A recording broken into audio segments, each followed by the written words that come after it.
Good morning.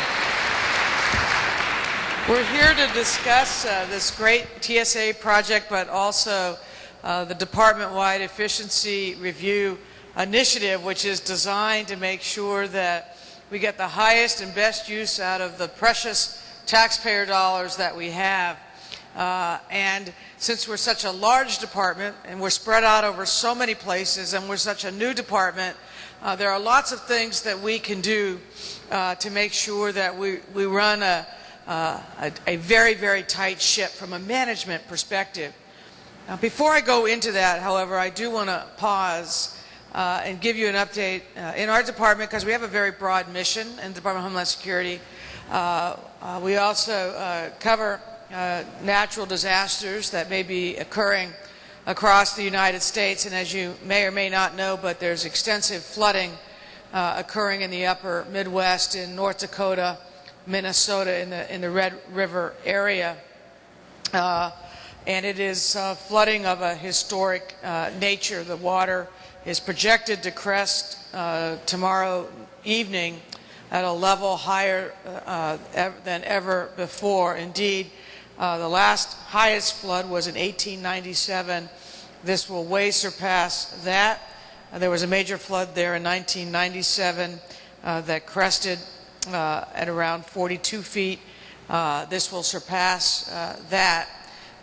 So our fellow DHS employees at FEMA are on the ground assisting the officials in Fargo and Moorhead, Minnesota, across the river. Fargo, of course, is making the decision now, this morning, as to whether they will need to undertake a mandatory evacuation of a great part of the, or all of the city of Fargo, because of the extent of the flooding. So we are on the ground. We are providing assistance.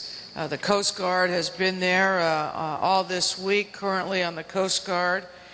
We have 70 rescues that are attributable to our Coast Guard colleagues. We have 6 helicopters in play up there. We have 9 airboats already up there, where by tomorrow there will be 9 more airboats in that area. And we're using a C-130 to help bring in more assets for this flood. We've already positioned 16 large truckloads of food for shelters in case we have to shelter 25 to 30,000 of the 100,000 inhabitants of the Fargo area. We have 96 truckloads of food and water supplies for shelter on their way to Fargo as we speak right now. So I just wanted to give you an update on that, that we don't control rivers, and we don't control how rivers rise, and we don't control the weather, nor indeed how the weather is forecasted. But what we are doing is working with the cities and states of Minnesota, North Dakota, to prepare for the cresting and to prepare for the flooding that may occur. And by the way, when the cresting occurs, it's projected that will take place not just in a short period of time, but that the water will be that high from between 3 to 7 days. So we're looking at a fairly long-term flood in that area. But I talked to both governors, talked to the mayor of Fargo last night, talked to their congressional delegation, and everything that can be done is being done. So that's just that report. But, and obviously that is top priority right now, not only for me, but the president has also been briefed on the situation. But in our department, we multitask, and as we deal with that flood, or there's a volcano erupting in Alaska right now. They had to shut the airport in Anchorage yesterday because of the ash. That seems to be under control. We don't control volcanoes either, by the way. I thought I would mention that. But you know what? We do control how we operate, and we do control how we manage our money, and we do control how we manage our systems. And the challenge for us is how to do it most efficiently. And that's why when I became the Secretary, I sent out the efficiency review directive to increase efficiency within our department. That's why the President has directed that the departments of the federal government and all of our myriad forms increase efficiency and increase our transparency of operations. It's not just about cost savings, it's really about how we use our time and our dollars most effectively to achieve the critical missions that we have. And if any part of Homeland Security has a critical mission, it is the TSA.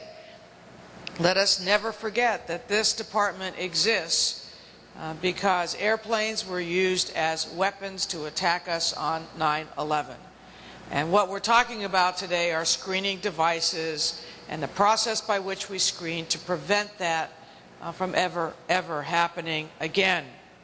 So what we are doing now in this facility, as Gail said, and I want to thank Gail, by the way, for her leadership as the acting administrator. She's been a terrific person to work with, and I'm really quite grateful. Where is Gail? Where's...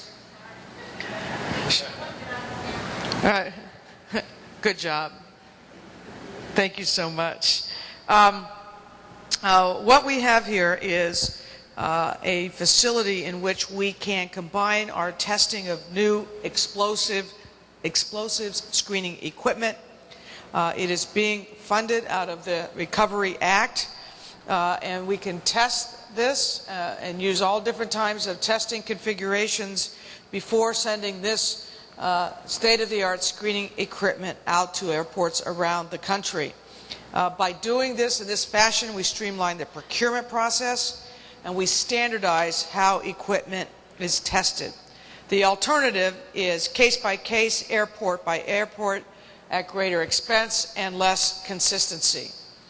Now, as many of you know, in February I issued an action directive tasking all DHS components and offices to identify current and past efforts to improve efficiency. To coordinate that effort, I established a steering committee with representatives from all of our components, along with a full-time efficiency review team composed of department veterans. Why department veterans? Because my experience is that folks who work in agencies, in departments, often are the ones that have the best ideas and the most intimate knowledge of what can be done to save money and still get the same job done. We have now identified through this team over 700 initiatives and components and offices throughout the department that will increase efficiency and save taxpayer dollars. For example, the Science and Technology Directorate has partnered with the Secret Service to digitize over 9,000 ink samples used to analyze evidence in investigations of financial and other crimes. This searchable database has improved matching times from days to minutes. The Federal Law Enforcement Training Center recently won a nationwide competition for the impressive reforms it has made at its mail processing center.